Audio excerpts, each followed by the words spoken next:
欢迎回到节目现场，我们来看到日本的政局哦，也掀起了波澜，也就是他们首相石破茂因为关税下台了。好，不过你看我们标题哦，有写说这个石破茂下台，富士电视台照播小丸子哦，好，可见哦这件事情哦重要吗？好，我们来看，确实也是蛮重要的啦。首先先看到这个石破茂请辞留最大遗憾哦，说关税谈判后是下台的最佳时机。好，我们就带大家来看一下他下台的时候说了什么。急なご案内で誠に恐縮であります。この度私は自由民主党総裁の職を辞することといたしました。この度成立した合意により、我が国の経済安全保障の確保と経済成長の大幅な加速を目指す、その礎ができたものと確信をしておりますが、これで決着ではありません。これから合意の実施を確保すること。好，但我觉得石破茂已经有展现倦意了，因为他在之前的这个东京非洲发展国际会议演讲的时候，就有感叹说，他不想再讲工作上面的事情，因为太累了，当首相太累了，没啥乐趣哦。好，那当然他现在轻曝他辞职的原因嘛，就是关税的措施谈判告一个段落。那他有讲说嘛，面对可谓的这个国难的美国关税谈判呢，他一直认为必须承担责任，也感到这是一个阶段性的结束了。好，那我们再看到了石破茂辞职前有曾经跟谁密谈呢？是小泉进次郎。好，他是劝他要辞职啦，维护党内的团结哦。好，那这2个小时的会谈呢，这个小泉进次郎是劝告石破茂干脆是主动的辞职，避免原定9月8号举行的党内投票会引发分裂，维护党内的团结。好，上任不到1年，其实石破茂连吞了3败，我们就带大家来看哦，他从2024年10月1号出任首相。好，不过在10月份众议员大选就失利，结果在隔年，也就是今年的6月，东京都议会选举又再败。好，7月的时候参议院选举未达50席，自民党2院失去过半。好，现在哦，他在这个7号的时候宣布辞去了首相。好，那石破茂为此3败重挫了自民党权力的掌控。那现在也看到说，他上任仅11个月嘛，那自民党为核心的执政阵营在参众2院哦，是合计的席次首次没有超过半数，这是1955年创党以来的前所未有局面哦。所以 NHK 民调认为说，这个支持举行临时总裁选举的议员人数已经达到了130多人。那全国47都道府县中有20几个地方党部也提出了同样的诉求，有将近过半数的172票的门槛哦。好，那我们再看到的就是这个日本的首相，这个现在应该是要换人了，那会不会影响一些国际的局势呢？我们问到了这个，不是我们问到，是大家问到了川普哦，那当然就说了他闪辞的事情。川普是说他对此是毫不知情，所以很多人说是不是美日之间是缺乏沟通的哦？好，但是美国国务院马上说，美日同盟哦，前所未有的坚定，是不是帮川普洗地呢？那普京这边倒也是没有评论哦，不过俄国媒体也讲了说，石破茂下台凸显了日本的政局动荡哦，也会影响到东北亚的战略格局。那新华社，也就是中国大陆的官媒，则是以快讯来报道，说对于政权的更替高度的关切。那也强调了，这个是南韩总统府说，日韩未来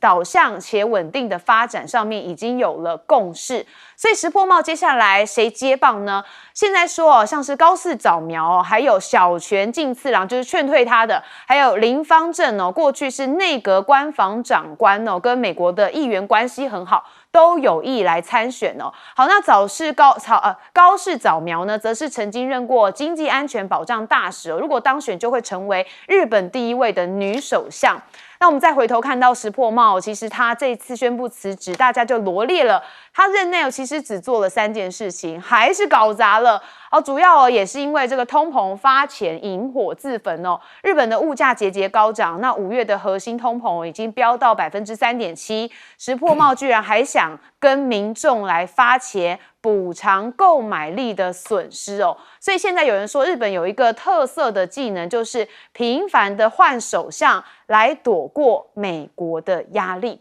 好，现在日本的政局，大家也好奇哦，是会不会牵动整一个国际的秩序哦？那还是包含了跟川普之间关税下台一个很重要的原因。首先，我们亮哥，石破茂卸任，结果他那个认为他应该要提早下台的民调只有42%，反对的是49%。就他现在事实上是民调比较好的时候，结果反而做不下去了。你就看出日本的政治的本质还是派系政治，跟你的民调没什么关系啦。他民调有更差的时候，那时候反而没事。现在是民调比较高的时候啊。那当然主要就是因为国会选举选得很差啦啊。那这个坦白讲，你说换高市早苗或小泉进次郎，你一定要有一定的领袖的魅力啦，不然你要把自民党拉抬起来，难度都蛮高的哦。那目前这2个人民调最高啦，可是不一定是民调决定的。对啊，比如说林芳正的民调不到3%，那另外2位都接近20%，所以林芳正，如果你就这个人气指数来讲，他是最后1名，结果你竟然把他放在这里啊？为什么？因为有可能这2个人各有所缺啊，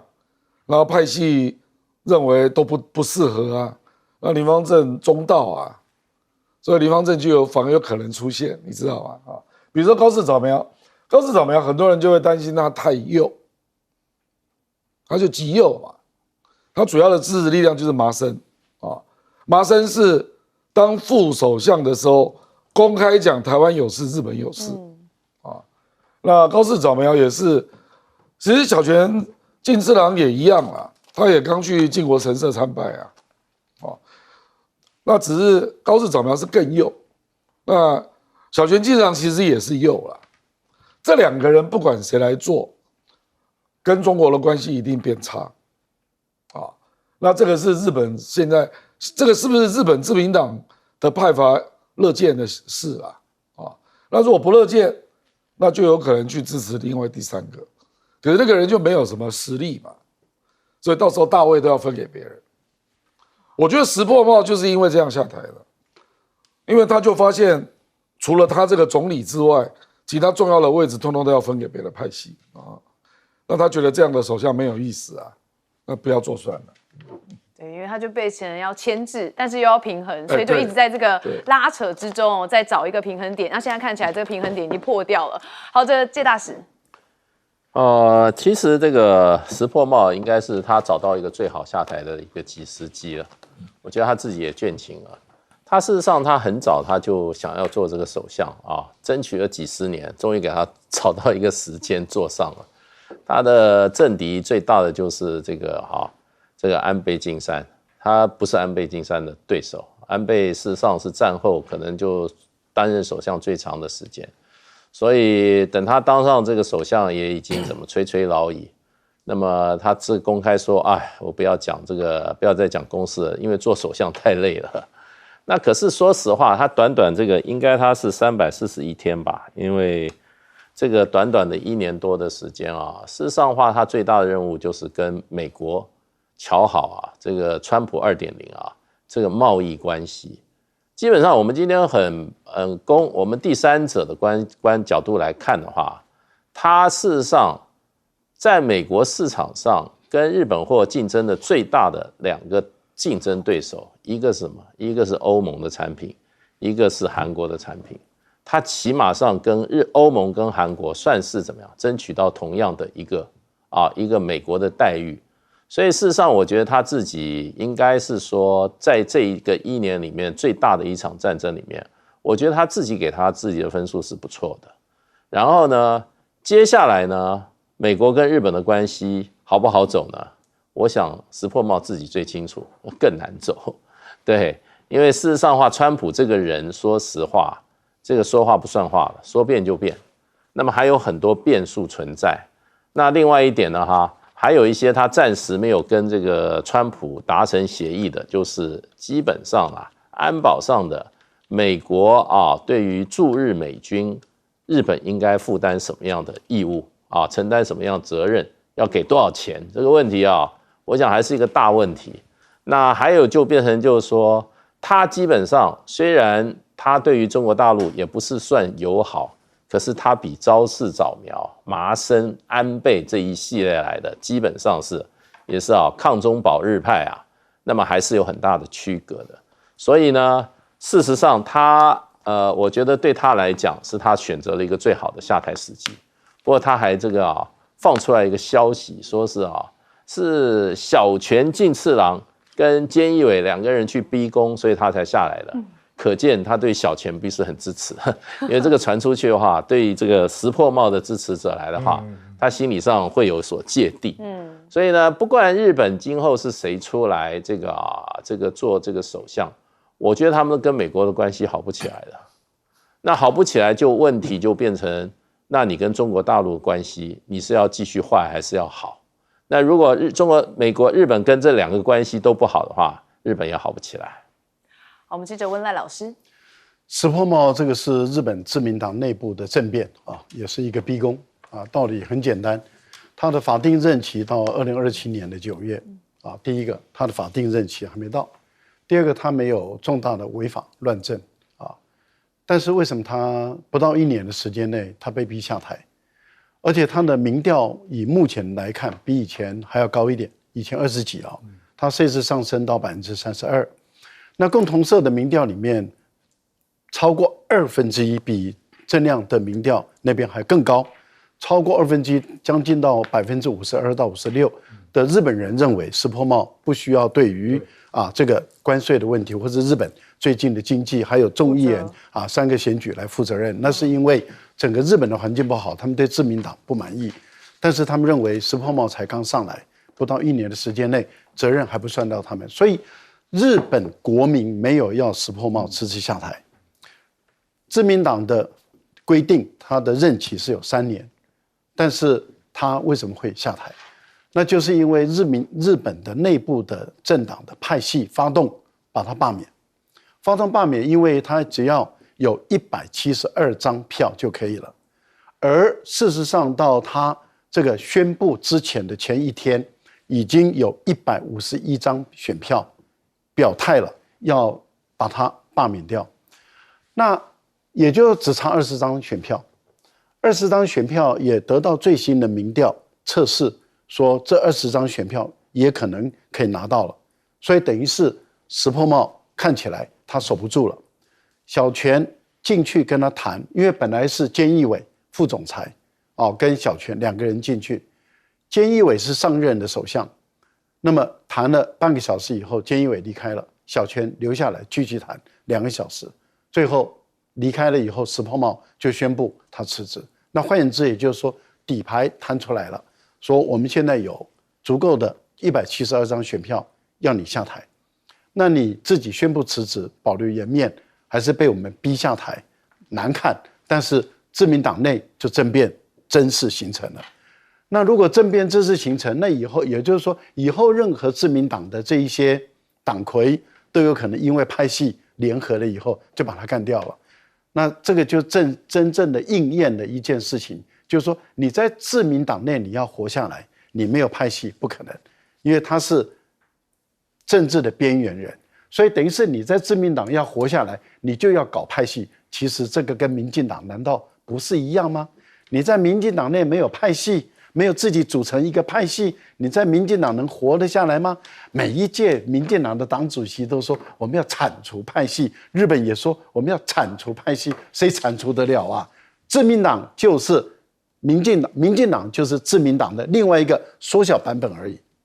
好，刚刚听完真的蛮有这个台湾政坛的既视感哦，就是所谓最近的也有拿连署书嘛。好，我们休息一下，马上回来。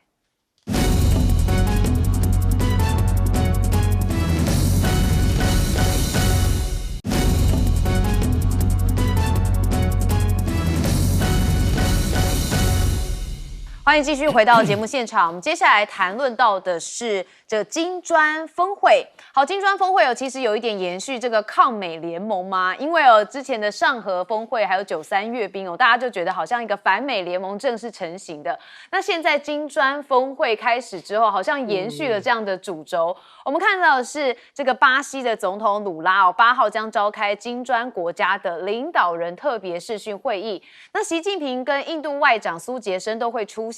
那会议当中也预料会针对川普的贸易政策来进行讨论。但今年10月在韩国庆州也有一个APEC 峰会。好，我们也提到了，像是外媒就说了 CNN 说这川普已经在悄悄的筹划，要在这个场合跟习近平来进行双边的会谈好，那我们也看到的是这个征询中国对中国制裁的意见，这说有中国大陆的骇客假冒美国的议员在刺探美洲贸易切磋的消息。这是一位知情人士所说，他说时间点发生在美中7月贸易谈判的前夕。那中国的骇客疑似要用这个美中战略竞争特别委员会的主席来寄信询问。好，那也借机对提供意见的机构部署间谍的软体。那现在呢，跟中国大陆之间的较劲之外，美国的态度又是如何？看起来川普相当自信满满。好，尤其是跟印度之间的关系，原本说印度因为跟美国关税的问题，所以比较倒向中国大陆。那现在川普是发文，他说他会跟莫迪维系友谊，他说他是一位很棒的总理，我永远是他的朋友，我们不过只是偶尔有点小摩擦。好，莫迪也是在他的这个社群 X 上面写到说，深深感谢且充分认同川普总统对我们的关系的看法，积极的评价，两国拥有非常正面、前瞻且全面性的全球战略伙伴关系。所以看起来他跟莫迪之间也让很多人雾里看花。不过我们再看到的是，这美国商务部的卢特尼克则是比较强硬他说他觉得印度最迟在1到2个月内就会回到谈判桌，而且还讲说印度会说抱歉，而且尝试着跟川普达成协议那除了美国、印度跟中国之间的关系，我们还要再看到的是这个美国跟中国还有俄罗斯之间因为现在川普扬言说，我们的民航机零件是对中国大陆的筹码。但问题是，俄罗斯的第一副总理曼特罗夫他则是说，俄罗斯其实已经准备好向中国飞机供应零部件，好说包含复合型的材料、机翼，还有重型引擎。好，所以这个川普这样的讲话，反而被这个俄罗斯泼了一桶冷水。那另外也看到的是，川普现在是不是让美国人民不开心了呢？因为时隔10年，他在观赛，结果被嘘了。那网协就赶快呼吁说，不要转播相关的画面就希望说不要以任何的形式播出对总统的干扰以及反应。也就是说，如果现场的观众对川普喝倒彩，希望转播单位都不要播出。这是不是显见川普的民调危机呢？我们看到他的支持率是43%，那通膨处理认可度是最低的，这是 NBC 的民调所显示。那有57%的受访者认为他的行政表现是不认可的。那有39%的受访者是认为说这处理方式的通膨的方式还算可以，所以这个民调确实还算蛮低的。那是不是也因为跟美国打美国有关呢？因为这个有数千名示威者6号在美国华盛顿、哥伦比亚的特区举行了大规模的游行。就现在这个数千名的示威者也在伊利诺州的芝加哥市举行游行，那都是抗议川普威胁这些城市有来派兵。那美国民众则是说，他们都是为了这些反对独裁政权，然后他们觉得需要联邦警察跟国民警卫队离开我们的街道。那也在看到是川普现在说，我们需要欢迎外国的投资，而且要鼓励以合法的方式引进所需的人才，企业需要雇用和培训美国的工人，所以他希望把制造业继续的回流到美国。所以他们也希望可以把这个企业培训一些更多的美国工人。但是我们看到欧钢业则是呼吁说，克美国的这个关税，制造商是高喊说其实他们是需要保护的，因因为裁员哦，这几年来裁了非常多万人。好，尤其德国的蒂森克鲁伯钢铁部门的资深主管也是非常的头痛哦。那甚至欧洲的猪肉行业也坐不住了，现在也在研究说，是不是这个要中方反倾销的裁决。好，整个美国看起来这个乱局特别明显哦。那当然，川普是其中一个因素。不过，在这个抗美的主轴上面，感觉氛围也越来越明显。亮哥，这个川普可不可能在 APEC 跟习近平见面？我觉得有点怪啦，因为美国跟中国的第4轮贸易谈判就是10月底，所以那时候还没有结果啊。没有结果，你川普跟习近平见面要谈什么啊？而且你如果是在 APEC 见面，那就是 side meeting 嘛，这个只是 APEC 里面另外一个小会，是，那就不是国事访问哦，国事访问是不一样的哦。那跟中国也会有更多的时间，比如说至少会去2天吧，那就不会只谈贸易战。可是你如果是这种 APEC 的 side meeting，我看最多3-4个小时吧，那能够谈什么？所以我觉得很怪啦，这逻辑蛮怪的。因为川普是希望跟中国有一个比较完整的一个访问，那个时候应该第4轮的贸易谈判已经结束了，所以鲁特林克·贝森特应该要帮川普整理出一些成果，那双方是要 sign 的啊。我们本来的预期是这样啦。所以这件事我听起来就觉得怪怪的，因为你如果去 APEC， 那你就不用访中国啦。所以我是觉得他去 APEC， 接下来可能会去访北韩啊，这个倒比较有可能，或者金正恩在这里，金正恩不能跟他在这里见面，是因为北韩不是会员嘛，对不对？所以可是跟习近平见面，我觉得那个时间不好瞧啦。因为我们的理解都是在贸易谈判之后，那有成果，那顺便要签那个成果嘛，所以这个可能要再看一下啊，因为川普这个人有时候兴冲冲就说出一些话来，这样啊。可是像他对印度，那前一天来说，印度跟俄罗斯就已经走到中国那边去了，那隔天就改口了啊。所以还是再看一下啦，接下来会有一些事情，美国要面对的啦，比如说中俄朝形成安全协调机制，对日本、韩国的压力，那美国也要表态啊，所以我觉得还要再观察一下，因为10月底还蛮久的啊。不过基本上啊，美国现在像他这个也是随口说的啦。说民航机零件是对中国的筹码，那你这个刚好造成了中国不要买波音的逻辑啊。那因为我尽量不要买波音，因为你把波音的零组件当做筹码，那我还买个鬼啊！我以后就尽量减量，我都是买空巴啊，不是吗？所以而且这个东西有没有那么独占性，我严重怀疑啊。我觉得零组件。中国大陆也有一些厂啊，而且有很多国家都在做零组件，包括台湾在内啊，所以我觉得这个逻辑有点怪了，因为美国是希望中国大量买波音，以便来弥补那个贸易的顺差啊，那怎么会讲这种话呢？所以说不通。好，这个川普有很多地方是说不通的。好，谢大使。其实美国跟这个现在川普政府跟印度的关系啊，其实是有很多方面啊都出了问题，因为印度也算是这个金砖国家的这个中等国家的要角之一，所以你看这个川普事实上他找了理由啊，除了整印度之外，还整了一个金砖国家的大国叫巴西。那所以其实美国在全球战略上，事实上对于这个金砖这个组织的发展啊。这是相当的敏感，那当然他没有办法去制止中国大陆啊，还有这些中亚国家，还有这些像俄罗斯对于金砖的投入，他现在就在恐吓这个印度跟这个巴西。那不过就是说，印度跟巴西基本上这2个国家那底气来自他们的这个自尊心。那么印度人很好面子，我觉得他们现在对于莫迪的做法，造成莫迪现在越来越怎么讲，越来越导向这个俄罗斯跟中国大陆这一面。在这一次在这个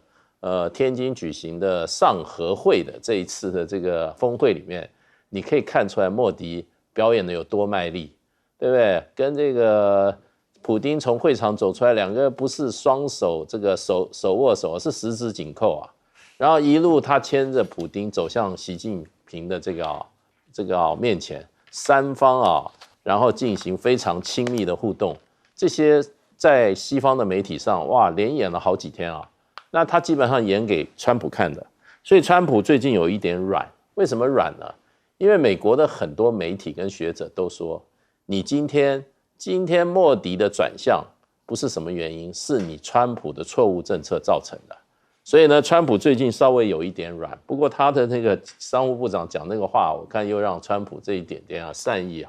又完全被打消了。他说莫迪60天就会怎么样，会低头道歉。那我们就看吧，会不会低头道歉？那国际关系有的时候，如果被川普搞成这么样的所谓的个人化的话，那这个把关系搞成个人化的好恶带进去了，谁把个人化好恶带进国与国关系谁就是罪人。所以我觉得川普现在事实上他现在在美国的这些自由派媒体一直在批评他，就是他把个人的好恶放到美国的国家利益里面，让美国这个国家利益受到损害。我想这个声音还会越来越强。那可是你也知道川普是怎么样，绝不悔改那所以我们就等着看美国这个内部的政治的斗争会越来越激化。好，所以有很多人说不是美国优先，是川普优先。赖老师，川普碰到的麻烦可能在下半年到明年可能会更麻烦了因为民调他一直上不去，都在42、43左右，都很难突破50。那如果一直这样下去的话，对于川普明年的这个国会议员的选举会面临很大的难处现在在全世界唯一一个国家会跟美国在关税战方面就针锋相对的就是中国大陆。现在金砖国家里面巴西也在做准备了，因为巴西也要求他们的一个单位全面评估反制的这些措施，看起来他们的调查已经完成了，也准备要布局了，所以他希望跟金砖国家召开一个特别会议，派了他的外交部长赶到中国大陆来，那中国大陆也同意，所以在今天的晚上8点今天晚上8点。他们开始开这个视讯的特别会议，会开几个小时不知道，有人估计可能开3个小时，可能跑不掉了这是第一个。第二个是什么形式呢？闭门的，也就是说这个视讯的特别会议不对外公开的，那这个会让美国去猜测第二个呢，就是不发联合声明，由各国自己发联合声明。换言之，也就是说，相当有可能金砖国家本身讨论完了以后，他们可能采用的方法是只做不说的一个方式，或是由个别国家自己选择某一些点自己说。那对于川普来讲，他当然怕金砖国家，因为这个占全世界这个人口数这么大，40%的这个金砖国家，如果这么大的一个国家，地区面积又大，人口又多，如果他们都开始反制美国的话，美国还是会有压力。所以美国希望破坏或者是阻扰这个金砖会议的联合声明嘛，那因此他马上就对印度就开始释放出爱的眼神了哎呀，我很重视那个印度，我记得我在上礼拜有谈到，就是说只要川普放出一点秋波，印度马上过去拥抱，果然印度马上拥抱了。但是我个人认为，印度这一次的拥抱已经跟过去一样，他们的爱情本身已经有了嫌隙，有了疙瘩了，这个疙瘩不会小。所以莫迪如果因为川普又对他释放出爱意，他也第一时间说我也爱你他讲得很明白但是问题就在那个爱跟以前的爱就不一样了。所以我觉得川普会成为这个金砖国家过去的搅屎棍，也就是说以前印度莫迪通常在金砖国家会议开会的时候，他通常都是破坏者，可是我觉得他这一次应该不会担任破坏者，他的力道会减弱一点，但是他本身会多配合一点金砖国家的态度，所以我觉得川普的本身的影响力已经有在衰啊，这个是目前观察到今天，大概明天早上新闻就出来了，也就是金砖国家要不要一起来反制美国，也就是也跟美国打关税战，这个拭目以待。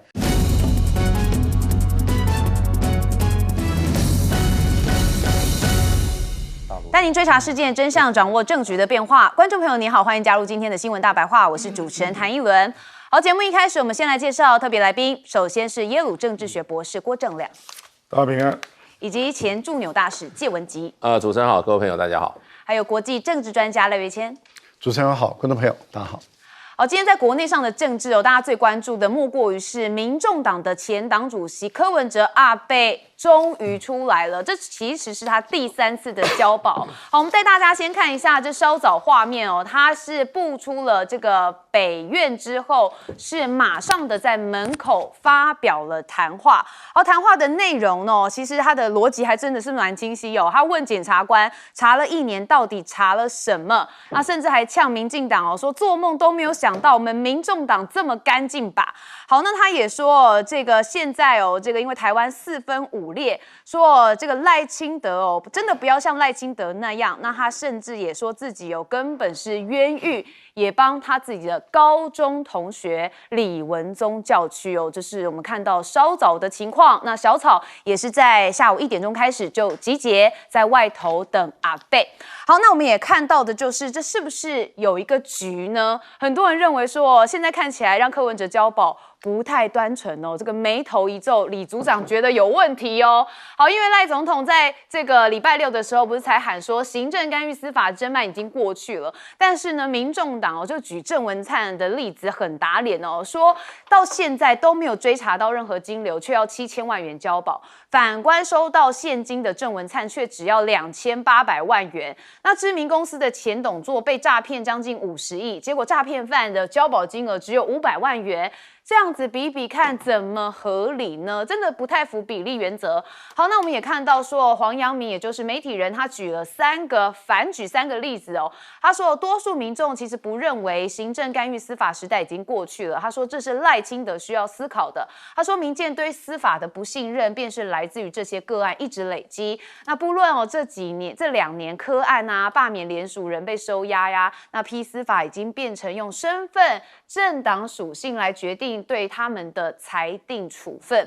但是我们彭文正大哥呢，他认为说现在这会不会是民进党在设局呢？他说这蛮高招说是高招中的高招。他说让柯文哲以7000万元交保，民进党再次精心设局，也是绿营再一次要黑柯文哲。他说这是一个非常厉害双面的刀锋，就算你7000万可以交保成功，但是后面可以操作的成分还很大，说是高招中的高招。那问题是什么呢？也就是看待2026跟2028的大选，他认为息息相关。彭文正认为民众党在2026的县市首长选举当中不可能成气候，顶多是搅局的成分，会分食国民党的选票，所以提早放柯就是要制造国民党的矛盾，一石二鸟，让民进党相对更有利。那他说如果他是赖清德的话，最希望的就是柯文哲2028再出来搅局。好，我们等一下来问来宾是不是有这样的成分？但是我们要看到这个赖总统确实现在跟柯文哲之间恐怕还有另外一个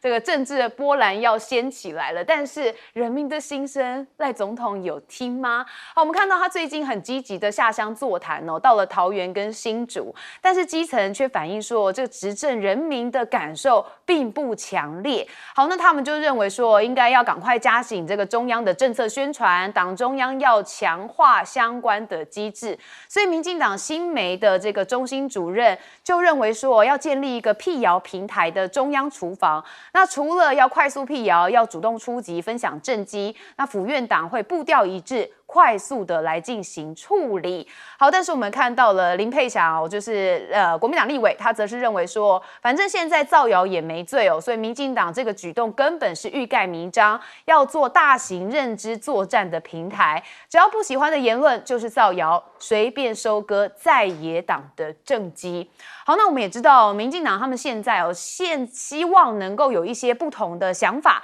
那当然，大家就会拿放大镜来检视，尤其这个钱就是民众的心头肉嘛。好，4年花1亿总统府大手笔的换冷气。好，那这个经费呢，其实已经到最后1年的，就是4年的最后1年，那总共是花了9960万元。但是国民党跟民众党认为要换的是你能源政策吧。好，总统府则有回应说，空调汰换是基于安全、节能跟永续的需求，并不是浪费。好，但我们看到外媒这边其实现在也有一些想法，他们认为赖总统要注意因为你陷入一个政治幻觉，所以他还喊话说，我们这个台湾人民的社会必须要做好应对战争的准备啊，说赖清德玩的是一个危险的面子游戏。那我们再看到了《零日攻击》第6集这方恩格又有说法了他真的很认真在看他觉得剧情非常的荒谬，难以为真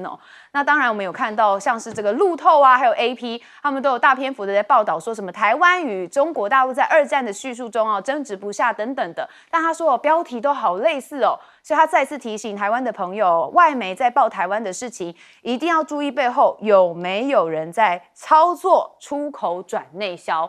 当然我们看到刚刚稍早这个柯文哲出来发表谈话的部分，我们也给大家看一下他如何呛赖清德。希望台湾因为有我们可以变得更好，不要像赖清德那样，让整个台湾四分五裂。这个案子根本是冤狱我同学李文忠，他根本没有碰到金华城案。因为那一段时间他根本就没有在台北市政府就为了一通简讯把他关了11个月。台湾民主化30年，怎么还有这种冤狱我个人的苦难就这样过去了，但是我希望台湾以后可以更好一点不要这样，为什么要让整个国家陷入四分五裂？赖清德，你好好想一想吧。好，大家有看到吗？最后他是指着说赖清德，你好好想一想吧。好，这怒呛赖清德。好，我们先问亮哥。因为赖清德刚去律师的那个场所做了一个演讲嘛，说行政干预司法侦办已经过去了。我觉得赖清德民调会低，真的是有原因的啦。今年4月。美丽岛的民调认为政治介入司法的人高达60%，那是今年4月。你后来还羁押了这么多国民党的党工，又经过726的惨败，现在不相信司法恐怕超过70%吧。结果赖清德竟然在那边说，我们已经不再干涉司法了。所以我说，你成立那个府院党那个辟谣平台，哪有什么用？你赖清德就是造谣的中心啊！你赖清德讲那句话是实话吗？府院长要不要辟谣？辟你们老大的谣啦！笑死人！赖清德有去面对《镜周刊》，把柯 P 侦查不公开连续7次当作封面故事，北检有办吗？检察总长听你的话，你不能交办啊！讲的什么狗屁啊，笑死人啊！我跟你讲，那个柯文哲出来首先一定是造成这个司法的公信力更低啦，这是一定的，因为他一定会走动嘛，那就会有更多人把那个话传出去那民众党明年也有很多人要选举我估计。从现在到2026，民众党的主轴就是司法不公啦，因为这个议题最多人有感受嘛，那至于柯 P 出来之后，实际上也不止彭文正有这种想法不然我们接下来就看高院的态度北检一定会抗告啦，北检有可能不抗告吗？北检抗告之后，高院就要做一个判决嘛。那你是要驳回北检抗告，那我倒要看看高院怎么写不然就是跟裁那又回到地院又来了，上次不就这样，对不对？我就看你高院怎么写为什么赖清德可以交保了？柯文哲哦，对，这个柯文哲为什么可以交保？对不起啊，就是你总要讲到一套理由嘛。那我跟你讲啊，我们政府的手绝对升得了高院的，地院还不一定呢。地院的新法官比较多。高院就是高度政治介入的地方啦。我就要告诉你，高院你怎么驳回北检嘛？啊，那接下来啊。彭文正啊，也不止他啦，还有王上志啦，一堆人呐啊，都在忧虑，说赖清德就是没招了嘛，没招了就是你没有政绩嘛，你怎么讲都没有人信任你了啊。现在赖清德各种造型的出气球都出来了啊，你就知道你民调有多低啊。所以他发现没招了，那只好想办法来分化对手啊，就这个逻辑就一定会出现了。那柯 P 出来之后。我坦白说了，事实上对他来讲，第一，先去把自己的太太跟妈妈照顾好了，这个最优先啊。那第二就是把自己的司法，至少你一审要打好嘛。你一审判10年以上，参选权就没有了。所以你无论如何要把一审打好嘛，对不对？所以我并不认为会立刻造成民众党内的2个太阳啦。哦，我认为柯 P。不会立刻介入政治了，不会了。那首先把你的案子打好啊，那接下来当然那个2联逃款他要做个决定啊，因为民众党已经通过决定了嘛。那至于蓝白之间，那恐怕是未来的事了，就是明年呐，就是参选者的安排的问题。对，确实哦，因为2026马上也要开始了，民进党已经动起来了。好，谢大使。啊，这个看到柯 P 啊，今天这个狼狈的情形啊，大叹气耶，白白被人家关在里面啊，这个啊关了1年，他讲这些话，真的算是，真的有点书呆子啊。对，我是觉得真的他有够惨的啦。我觉得啊，政治人物就这样子啦，政治人物要历练啊。你今天啊，你不能保护自己，你如何保护台湾人民？你不能为自己寻求正义，你如何寻求台湾的正义，台湾社会的正义？我是劝他不要再这么软趴趴的。你以为你现在出来你就什么啊？未来前途一片看好？这是因为你在赖清德现在政治在危机里面，用你的人头啊，暂时来救他一下的他自己的政治声望啊，等时机啊，又对赖清德有利了，你又进去了。不要以为你现在出来，随时都可以把你关进去。那看你有没有足够的真正的为自己的正义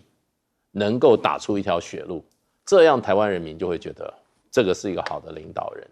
自己都保护不了自己，然后呢被人家关在里面修理成这样，自己父亲过世给你3个小时，这是根本什么叫冤狱？这根本就是政治迫害嘛，这根本就是政治犯嘛。他今天讲他同学。所有最大的证据都是橘子人在哪里？没有，只是谣传有这么一个证人，你就给你关了10个月。所以呢，我觉得基本上啊，我们对柯文哲要有期许啊，真的，你来好好啊，你现在有这么多人支持你，忠于你啊，你为我们台湾社会找到一点正义，找到一点法治吧。台湾现在啊，老百姓是敢怒不敢言。对啊，就是因为你自己都没有办法保护你自己，这么多人给你票，赖清德照样把你抓进去这个杀给大家看。那今天出来了，看你怎么表现啊。那另外讲到这个谣言这还有什么？民进党还抓谣言？你知道我们在这个罢免案的时候，我看到那个罢免的那个选委，那个中央选委会给我的那个通告里面所有被罢免人的那个罪名。每一个都谣言他说他什么样？他是一个亲共，他是一个什么青红色的一个什么政治人物？你有证据吗？所有的被罢免人都有这个罪状，这不是造谣，这是什么呢？这不是分裂台湾，这是什么呢？这不是滥加罪名，这是什么呢？所以就变成这个还要出来抓谣言，真是这个杀人的抢被杀，对不对？那个害人的在那边叫救命，真的是台湾这个社会这么多年来从来没有这样子颠倒是非，黑白不分，然后呢，当政的带头作乱。这柯文哲讲搞台湾4分5裂，不是4分5裂啊，是内部杀成一片啊！你自己都被关了，这叫4分5裂吗？你自己付出这么代价，哎呀，要赶快要硬起来啦，不要这样子软趴趴的啦。不过一轮要提醒一下目前这柯文哲是羁押禁见，现在是获释了。好，那他接下来其实司法的攻防才正要开始，因为应该会接下来这个检察官起诉就会进到一审这边了。好，赖老师，民进党执政把台湾的司法弄到老百姓不再信任，破产了。我觉得这个是我们台湾最后的一个防线，道德底线都没有了，很可悲，真的是可悲、可怜。可恨也可叹啊！美国，你看到川普的这个关税战啊，在国内啊搞这个国民卫队啊，用军队来接管啊地方的政府的职能，但是美国的法官、美国的法院守住最后一道防线，说不可以这样做，你这样做是违法的，是违宪的。所以加州的这个国民警卫队，川普败诉，被判违宪。现在他的关税，上诉法院判川普败诉违宪。那现在川普要上诉到联邦最高法院，但是美国的法院独立作为，至少还守住美国人的最后的底线。可是台湾呢？台湾现在的民众没有人再相信司法，每一次民进党时代的大案子，都让台湾的民众对于司法完全信任破产。司法界的人士有没有想，你当初读法律系，你的目的就是要守住台湾最后一道防线？结果你学法律、读法律，结果整个台湾被弄成这个样子，要不要负责任呢？我们的法学教育学校的法律系的这些老师，你难道不痛心疾首吗？你们在学校教学生什么叫做法律，什么叫做公平，什么叫做正义，而你毕业的学生，他们进入法界以后，这样子的一个为了政治、为了权益，然后把你的在学校你教他的，他全部丢在脑后。这些不管是法官也好，检察官也好，你有没有想过你的老师他会多么的痛苦，多么的痛心？台湾的社会人民会多么的痛心？你们却把台湾的最后的底线都糟蹋了，原因在哪里？为什么要让民进党？为什么要为个人的那么一点权益，然后把自己的辛辛苦苦建立起来的整个台湾的社会整个毁掉？民进党，你毁掉台湾对你有什么好？这为了短暂的政治权利利益，我觉得看不出好处。另外，有些人预估说啊，柯文哲出来了以后啊，蓝跟白之间矛盾冲突啊，会再起权力的挣扎倾轧，会再起，因为明年的选举马上开始了，所以国民党跟民众党也会啊有很多的权力的这种竞争啊，或者是角逐的状态，或者是到2028年，我觉得多虑了。为什么？没有合作，造成柯文哲这样子一个被司法破坏，因为国民党跟民众党没有合作，造成这样的一个破坏。再输，你国民党要被抓的有多少人？一个大罢免就抓进多少人？